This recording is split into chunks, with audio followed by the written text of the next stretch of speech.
Welcome to the Elaborate Topics podcast, where we focus on lab-specific strategies for medical laboratory professionals. We're proud to be the healthcare detectives that work behind the scenes to get the results needed to influence medical decisions. Let's grow together and jump right into the lab. Welcome to another episode of Elaborate Topics. We are your hosts, Tywauna Wilson, Lona Small, and Stephanie Whitehead. Elaborate Topics is a weekly podcast that gives you practical and technical information that you can use inside and outside of the laboratory.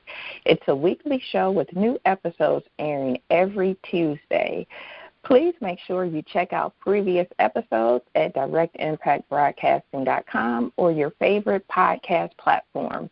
And before we get into today's episode, if you could do us a favor and share this podcast out with one of your colleagues, a teammate, a fellow laboratorian who could use this information, or even a student who's thinking about going into the medical laboratory profession. If you could do us that favor, would be awesome. What we know is that people are listening to the show, and we're very excited about that, and they are able to apply these practical tips. So without further ado, today we are going to talk about how to lead when your boss don't. So let's face it, many of us that's in supervisory roles, I know for me, have had to learn on the job. I had on-the-job training. I did go to school, and I was able to get a master's degree, but that was nothing in comparison to actually getting on the job, and had to figure it out. And some of it, I was figuring it out on the fly. I know for me, I had to learn to transfer from that technical lens of being in the trenches, of doing the work, to actually having the people lens and being a conductor, which is very different than being an awesome tech. So I'm sure in the early years when I was in management, I'm sure at some point I wasn't leading. I was busy surviving and working. And this can have a serious impact on your team when we think about, what happens when your boss doesn't lead. And it can come off as, you having a bad boss. So I'm sure in the early years, somebody might have said, this girl she doesn't know what she's doing, or she's a bad boss, or she's not leading us. And that happens. That happens to a lot of new supervisors. You get into a role because you were an awesome tech, and now you're thrusted into leading the team. And these teams, let's face it, some of our teams are large. So you might have a team of 20 techs, 40 techs, or even more, and now you're trying to figure out, how do I lead them? How do I be a good boss? John Maxwell says everything rises and falls on leadership, and I do really, really believe that to be true. In one of our previous podcasts, I talked about your leadership lid and your team not being able to outperform your own personal leadership lid, especially if you are their manager, you are their team leader, you are their supervisor. So if your leadership lid is a 7, your team's ability cannot outperform you. It means their ceiling is going to be a 6. And if you listen to some of the previous podcasts, you've maybe heard me talk about the McDonald's brothers and Ray Kroc, and that the McDonald's brothers were awesome in that they were able to grow their restaurant business to a point of having maybe 2 or 3 stores. But it wasn't until Ray Kroc came in and bought their system that we have the McDonald's restaurants that we know and love today, the one that you see on every corner in neighborhoods all around. But it makes me think, well, what happened? What happens when somebody doesn't lead? What happens to our environments? And as we know, when we have a leader that doesn't lead, it creates some chaos in the environment. The team starts to drift. And what you'll have is these following things that I'll talk about are really kind of inevitable inevitable about what will happen in the workplace. And so you'll have where decisions start to be delayed. That means that nobody wants to make a decision. And then what will happen is that things need to come up, decisions need to be made, and it won't happen. And as a good boss, as a good leader, you are often having to be a good decision maker, or you have to be able to have somebody on your team that's able to help make those decisions very quickly. Agendas are often multiplied when you have a boss that don't lead. As we all know, when you got a group of laboratorians, we are very opinionated people. And when you have a group of laboratorians and you don't have a clear leader, everybody starts to kind of run amok and do what they want to do. They run off of their own agenda, doing their own thing. Teams need leadership. They need that unifying voice. They need somebody to be a gatekeeper. They need somebody to move the team in one direction, one team, one vision, one voice. So when a boss doesn't lead, agendas are multiplied. You also find where the morale becomes low. Have you ever worked on a team where the boss didn't lead or refused to lead? Sometimes they didn't even know how to lead. And the environment, the morale started to hit an all-time low. And as we talked about in one of our other podcasts where we talked about staff retention, when the morale is low, what happens? People start to leave. Napoleon Hill says that leaders are dealers in hope. So when the leaders are not present or not leading, people often lose hope and the morale starts to plummet. And that can have a serious impact on our team.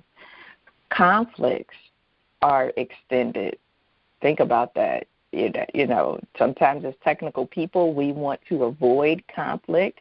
I know by nature conflict can be uncomfortable, and it's not our first go-to. But as a boss, one of your most important roles is conflict resolution. And in the absence of you doing that, then what happens? Conflicts tend to last longer, and it inflicts more damage in your team than what you really needed. And now that conflict started to go on. So think about it. If you had a team member that was constantly coming back from lunch late, taking long lunches, and that means that the rest of the people that's in their department can't go to lunch on time because that person is always taking their lunch late. I actually had this scenario in my first supervisory role where I had a couple of offenders that they would go to lunch. They got 30 minutes for lunch, and they would be gone for, I don't know where they were going. It was almost like they had to go and, go catch their lunch, meaning that they had to go to a farm or something because they would be gone so long that the rest of the staff was like, wow, I can't even go to lunch. I'm in here busting my butt, and they are nowhere to be found. And as the supervisor, if you don't address that right away, it starts to build up resentment within the team. And they're like, well, as a supervisor, you are not addressing these issues. You are letting them run amok. So that means that you don't even care about me. You don't care about us. And we're working very hard for our patients, and we can't even go to lunch because my team member is nowhere to be found. And so, sometimes as a boss, not sometimes, a lot of times as a boss, you'll have those conflicts that you need to address. And if you don't, it can start to grow a cancer within your team and within the department. And another thing when a boss doesn't lead is that the production is reduced. When you have a good boss or a strong leader, they're pretty creative in finding ways to help others be more productive. Have you had that boss that you work for, and they just know how to put the bench assignments together so that everybody's working to their strengths? And you can tell when they or somebody else has done the bench assignments for them and just kind of put people places, and it's like, I don't want to work in chemistry today. It's going to be a rough day. Or in hematology, such and such is slow on differentials. It's probably going to be a long day. But good bosses are able to identify some of these needs and put people to where their strengths are. They're able to figure out what's needed and put a solution into place and put action into place. And so when you don't have a boss that won't lead, don't lead, can't lead, then you start to have these things come up. Delayed decisions, everybody on their own agenda. You start to have conflicts in the workplace. The morale becomes low, and people start to work slower. And as we all know with our turnaround times, we can't afford for people to work slower because our colleagues are dependent on us. What do you all think about that, ladies? You struck a whole lot of memories in me. I think you are right on the ball. And, sometimes the devil you know is better than the devil that you don't know. And, there will always be people in your organization that – because a lot of, understanding if your boss is leading well or leading not so well, is based on your perception of what they should be doing in a day, your perception of what the totality of their job assignment is, and your perception of what their job really entails. Everybody is working less hard than me. I'm the hardest working person in this department, and that's how most people think. But there will always be a person that you perceive as not working as hard as you.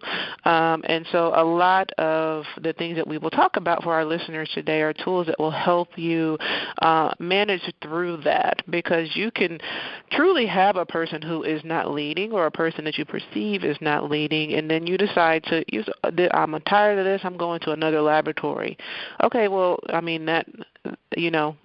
may be called Bob right now in your laboratory. They're going to be called Jim in the next laboratory, or Phil in the next laboratory. Like I said, the devil you know is sometimes better than the devil you don't know. But there are always going to be levels of varying personalities. Labs are run by people, and people have flaws.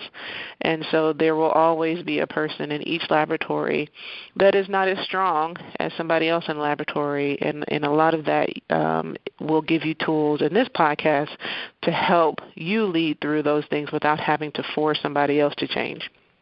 Lona, what do you think?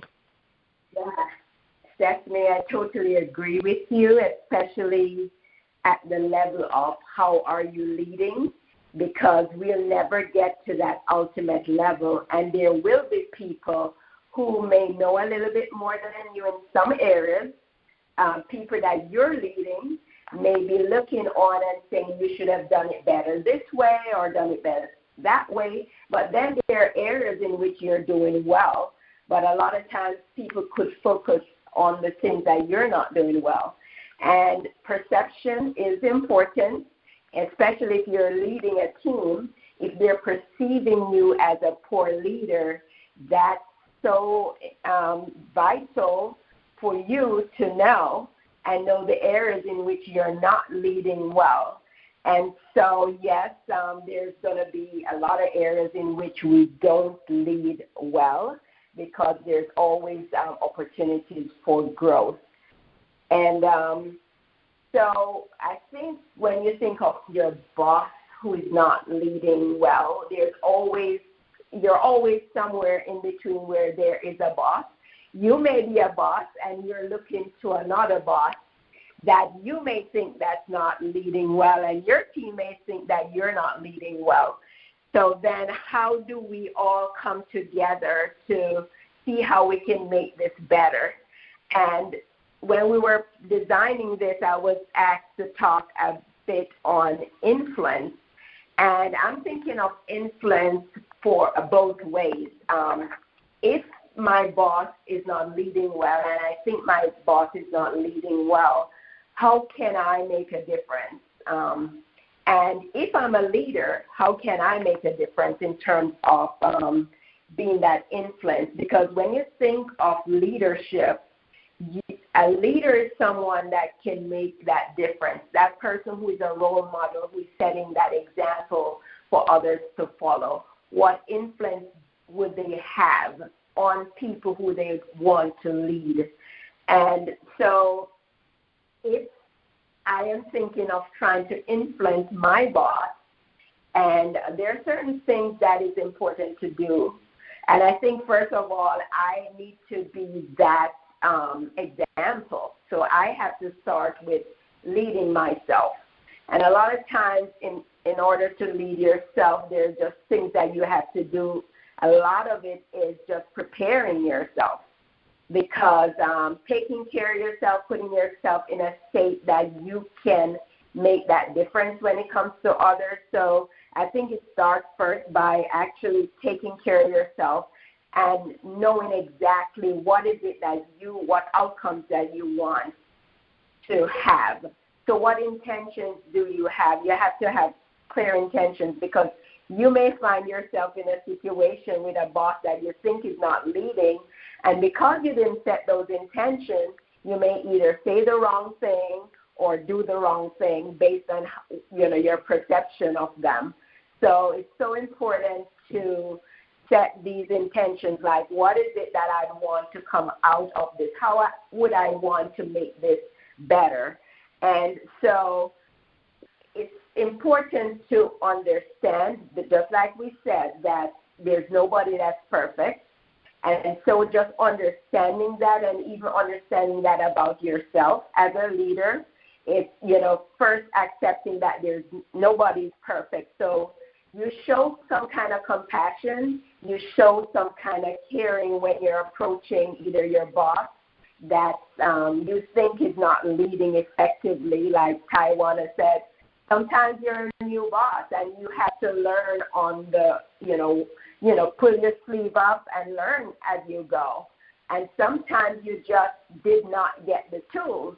And so we need to kind of first come up with, some kind of caring, understanding, and then look for the strengths that we see.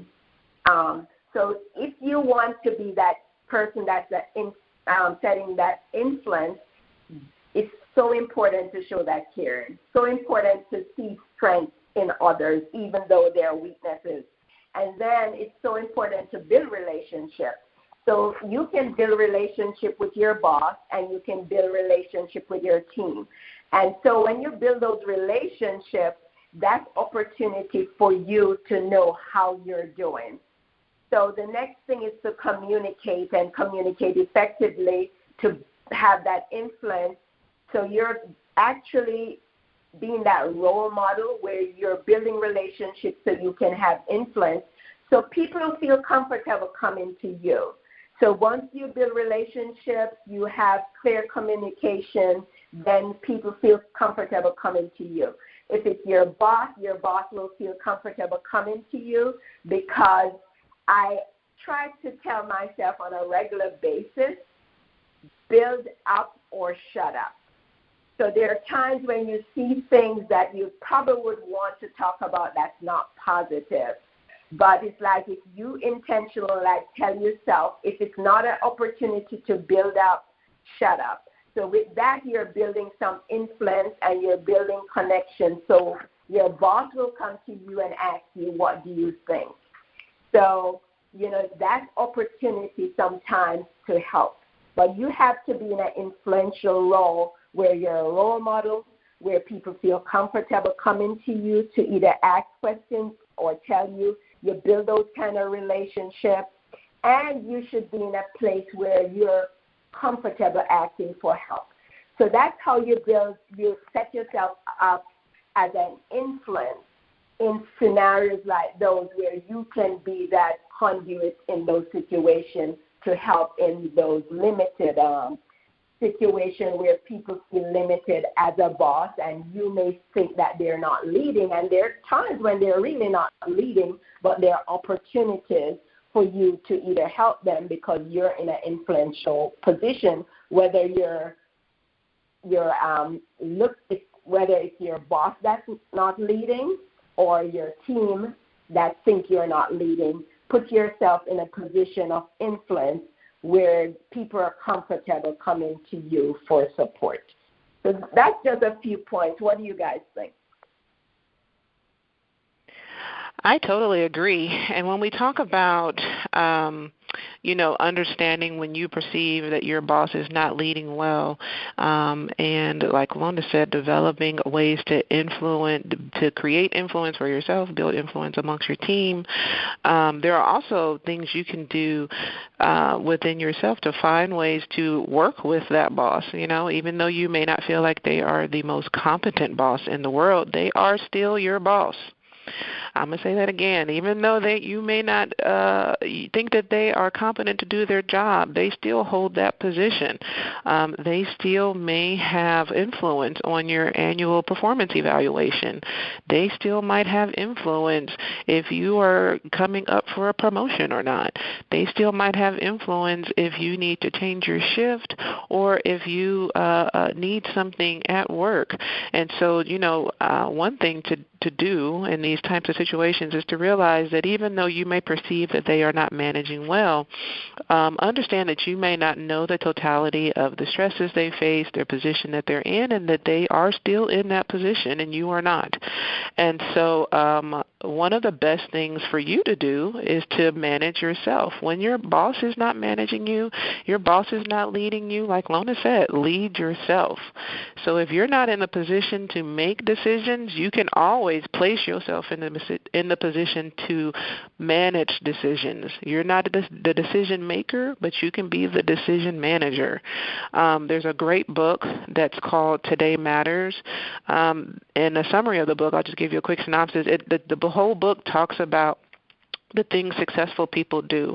And one of the things it says is successful people make the right decisions every day and then manage those decisions. And so even if you think about New Year's resolutions, everybody has a New Year's resolution. I'm going to go to the gym. I'm going to start working out. And when you get to the gym on January 2nd, right after New Year's, the gym is packed. You can't find a parking spot. You can't find a locker to put your stuff in. Everybody's waiting on all of the weights and the machines. All of the classes, if you're taking a spin class or an aerobics class, all the classes are packed. But if you go back 3 weeks later, you can get the nicest park, all the machines are free, and that's because everybody made a decision to go to the gym on July 1st, but didn't manage that decision, into the 3rd and 4th week of July. And so you be the person to continuously make a great decision and manage those decisions throughout the day. Nothing impresses a boss or a leader more than an employee's ability to self-manage. Because if, as a leader, and I can speak for myself in this, as a leader, if I perceive that you are a person I have to expend a lot of time and energy on, then you start to be perceived as a drain. A person who can manage themselves starts to be perceived as an asset or a value to the organization. And so all you can do in these situations is manage yourself. All you can control in these situations is you. You can't control another person. You certainly can't control another person who has a higher position than you. And so I would say that, like I said, this podcast is all about giving you tools and tips to help you excel in your career and in your laboratory profession or in the career that you are in. So the first tip I have for you is to manage yourself. Focus on you. And a couple of things for you to manage. One, manage your emotions. Learn when to display your emotion and when to delay your emotion. I tell people all the time, this is work. The reason we don't call this home is because this is work. This is not where you sleep. This is not where you are here to. We want you to have friends. We want you to make connections at work. But the main objective is to drive the organization's mission and vision home. And so if you don't have a ton of friends and you really are just here working with acquaintances to get the job done, that's also fine. But learn when your emotions need to be displayed. There's a time for emotions, and usually it's not at work, but there are a time for you to have an emotional response, and there's a time for you to delay that emotional response, and maybe to display those in an environment more appropriate, maybe around your family members or your friends that can help you understand them and help you manage them. Manage your time. Particularly, this is hard hard if you're in middle management, because a lot of times if you're in middle management, you've got your directors or your administrators who are delegating things to you, and then you've got your employees, the people, the techs, the phlebotomists working for you who are giving you things to review and to sign. And so the expectation a lot of times for middle managers is that they work longer hours and that they usually stay at work until the work gets done, whereas for an hourly employee, they have overtime, and the expectation is that usually they come in and work their shift and they leave. So it can be harder if you're in middle management to manage your time. But understand that until you value your time, nobody else will value your time. And until you value your time, you won't be able to do anything really good with it. So really assess your time. What are the time periods that you may be spending having non-productive conversations, doing things that aren't contributing to you meeting the deadlines or the time frames that you need to meet, and then manage those times appropriately. Manage your own priorities. So we just talked about managing your time, but now that you have your time managed, focus that time. If you're working on the bench, I'm focusing my time, I'm focusing my priorities on the tasks that I have at hand. In my personal life, I'm focusing my time on the things that are going to make me better. So, work on the things that you are strongest at. Work on mastering the things that you are learning. Work on understanding where you need to make your own personal or professional necessary improvements. And again, we're not focusing on our boss because we can't control the boss. We're going to learn to manage ourselves and focus on what we can do to make ourselves better. Because even if you get, another job, you want to be the best you and bring the best you can to that new position. Manage your energy. So think about the areas in the day where you have activity but no direction. So that means you're doing things that don't really matter. Or conflict without resolution. That means you're dealing with things that you can't control, that you don't have any stake in. You are just wasting time, being group mad, like, oh my God, the morning run was so horrible, but you came in at 8. You weren't even here for the morning run. Why are you mad? Or did you hear how that physician talked to them? Well, the physician didn't talk to you like that. Why are you mad? Manage your emotions, manage, your energy and the energy you're putting into things. Manage your thinking, so making a habit to jot things down, making a habit to mentally process things thoroughly, plan your day or plan your life, plan your career, plan your next moves, manage your words. So if you're managing your thinking and you're managing your time, you're managing your focus, you're most likely going to have improvement in how you manage your words and how you come across in your professional life, and then also manage your personal life. So if you have all of these things aligned and you're bringing your best self to the bench every single day, and you're doing all the things you can professionally, but your personal life is in shambles, do you really gain anything? So, manage your personal life so you can have a well-balanced and well-rounded circle and environment for yourself. The next thing you can do if you feel like your leader is not leading you is try to lighten your leader's load. You don't know the totality of what your boss is doing. And I only say that because in my role as a leader, so many times, you may hear people say flippantly like, oh, the boss doesn't do anything. They sit in their office all day. Well, and my response is always, I encourage you to come sit in this office with me because, the seat is not so cool. Sometimes the seat does get hot.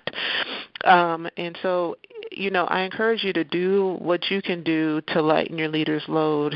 And the best thing you can do to lighten your leader's load is to do your job exponentially well. Not be worried about what your boss's job is and how they're not really doing their job, but to do your own job exponentially well.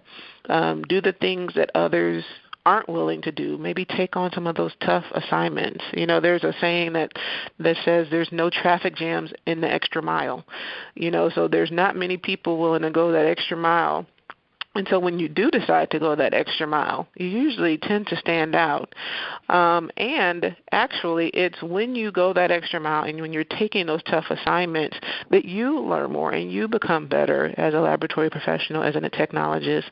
You learn resiliency and tenacity from taking on tough assignments. When we're bringing on new automation, when we're bringing on, a completely new LIS or interface, the people who take on the tough assignments of staying long hours and helping with that build or helping with that validation or helping understand how we're analyzing those new normal ranges, those are the people who, even though these might be tough assignments, they're the ones who are getting that learning experience. So to be the first to step up and help do more than expected and perform tasks that are not necessarily your job, be willing to step outside of yourself and learn more. Like I said before, if nothing else, this helps give you experience for when you leave that bad boss.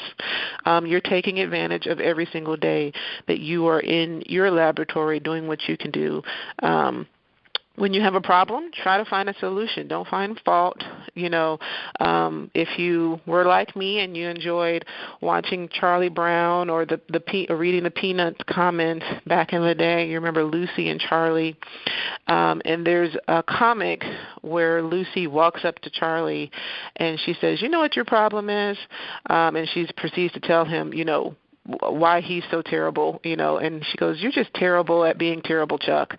And so everybody remembers Lucy from Charlie Brown's comments. But think about in your life, are you the Lucy in your laboratory? Are you walking around finding problems to just give to your leaders and then going back out into the lab to find more problems to just give to your leaders?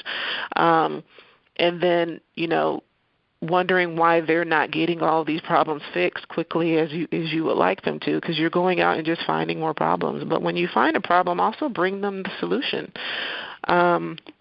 This one is a difficult one, but as a leader, I will tell you that I value the people in my laboratory who can do it, but be willing to tell your leader what they need to hear and not what they want to hear.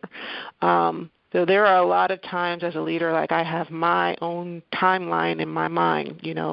I feel like we need to get this done within 2 weeks. And the techs on the bench will say, reasonably, Stephanie, with everything else we got going on and with the staffing that we have or with the new employees that we have onboarding, this is actually going to take about 4 weeks. I would rather somebody tell me that rather than just saying, okay, yeah, it'll take 2 weeks, and then 2 weeks comes, then it doesn't happen.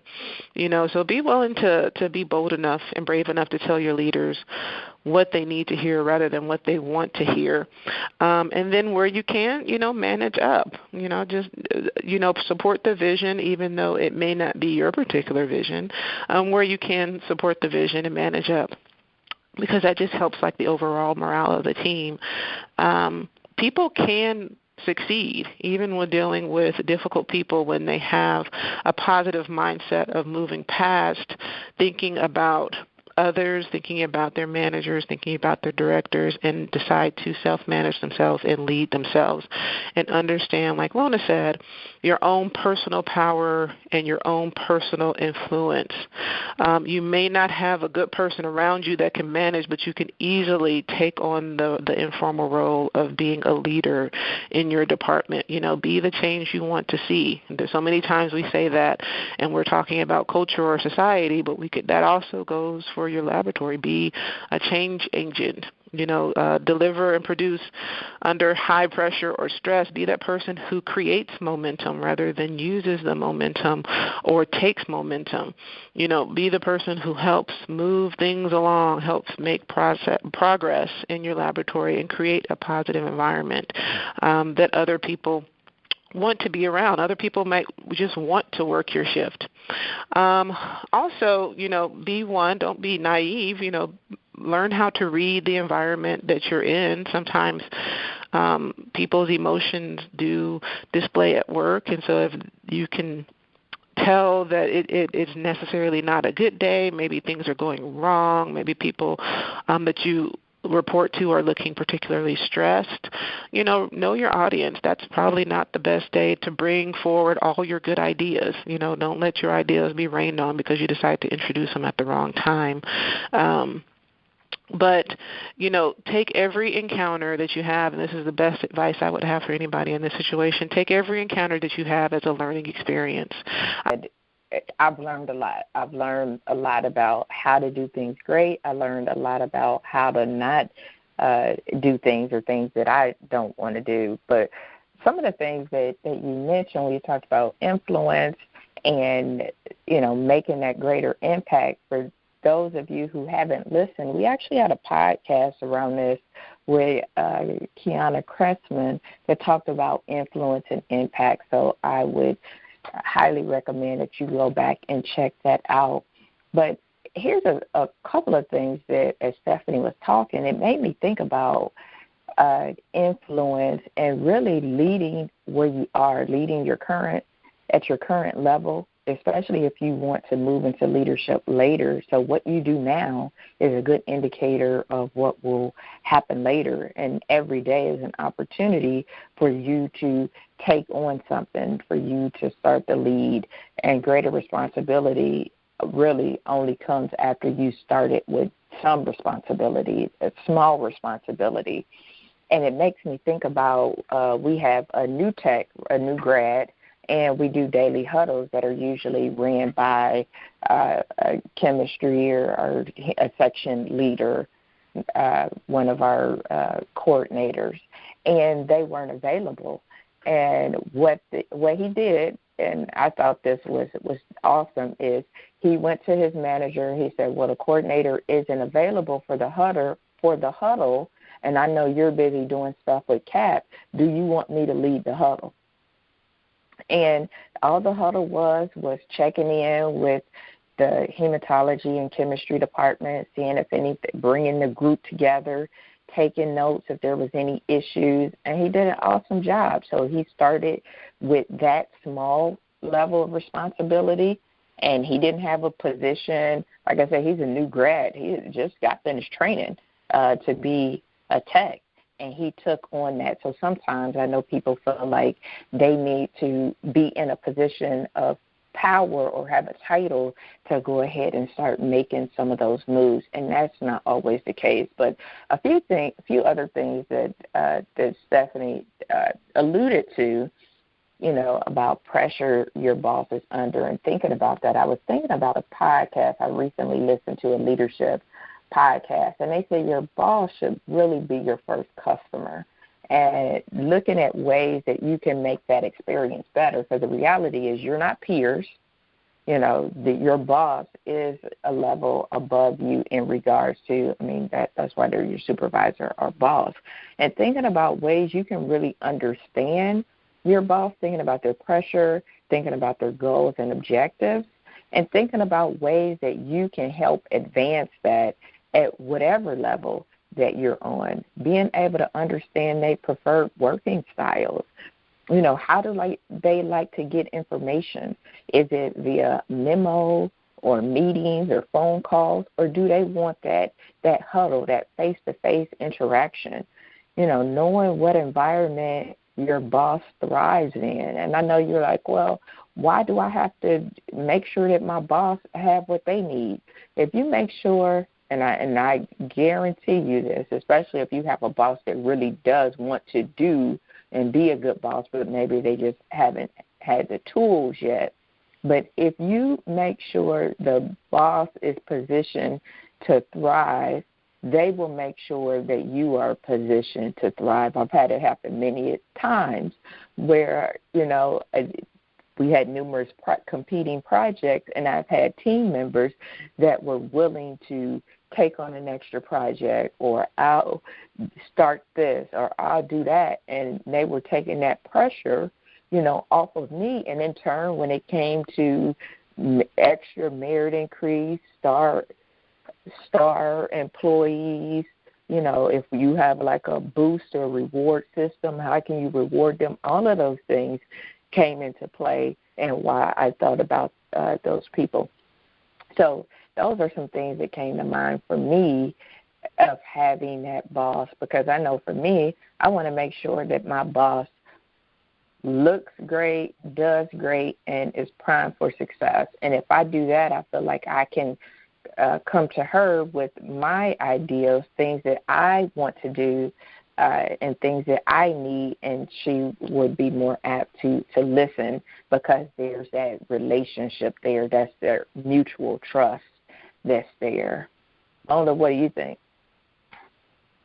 Yeah, so I like that, especially what you said, building those relationships, because when you build those relationships, you're in a better position to support your boss.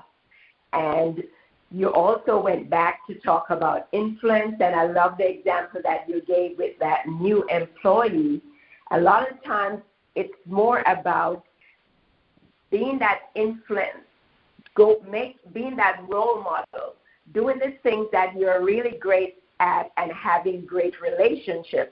So if you're doing the things that you're good at, like Stephanie said, leading yourself and having great relationship with your boss, it's easy for your boss to come to you to say, I know you're great at doing this.